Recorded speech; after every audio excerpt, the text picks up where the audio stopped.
maglimpyo taron kay buutan na inyong inday samtang nahilo ta minaw tag balita, minaw ta radyo.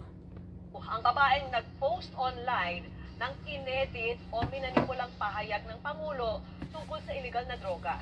Lapis ang pagsisisi ng suspect na nagawa umano ang krimen para sa views sa kanyang social media account na kanya raw pinagkakasutaan.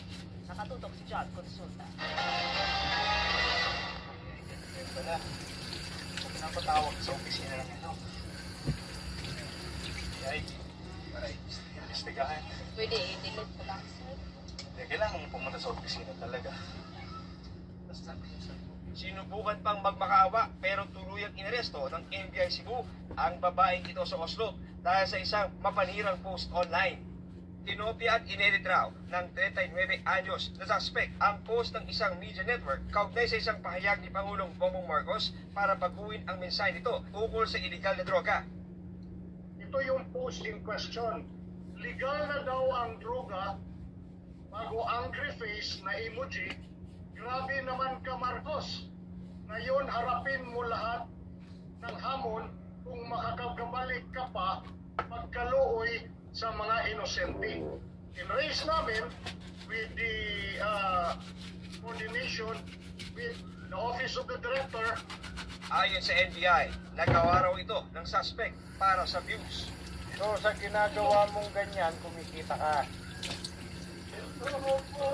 Pero maliitang po siya. One centavos dollar lang po. Saan wala ang dollar. So depende sa dami ng viewer mo, ang natatanggap mo na bayad. Ganun ba? Po, pero tinignan ko yun. Wala siyang dollar po kahit isang centavos. Alam ko lang, dinilit ko na lang po. Mensahe niya sa Pangulo. Sorry, patawarin niyo ako. Ititignan ako. Wala na trabaho. Violation ng Article 154 ng Revised Penal Code, yun ay illegal use of publication in relation to cybercrime law.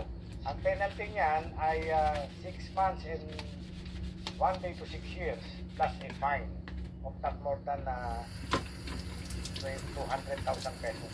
Unti-unti na kami, kumukuha kami, nakikipag-cooperate sa amin ang Facebook, nakikipag-cooperate ang TikTok. Ito na po. Kaya warning sa kanila. Para sa mga mabibiktima ng ganitong mapanirang post online, bukas daw ang tanggapan ng NBI para aksyonan ito. Para sa GMA Integrated News. Sige niya. Pang-edit pa mo dihag mga pic. Paghimo pa mo dihag pic kay aron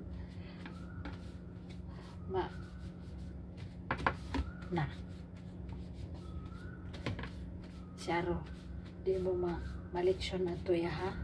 Naminaw mo ha. Mahilo na ko kaya mo man ako libyon.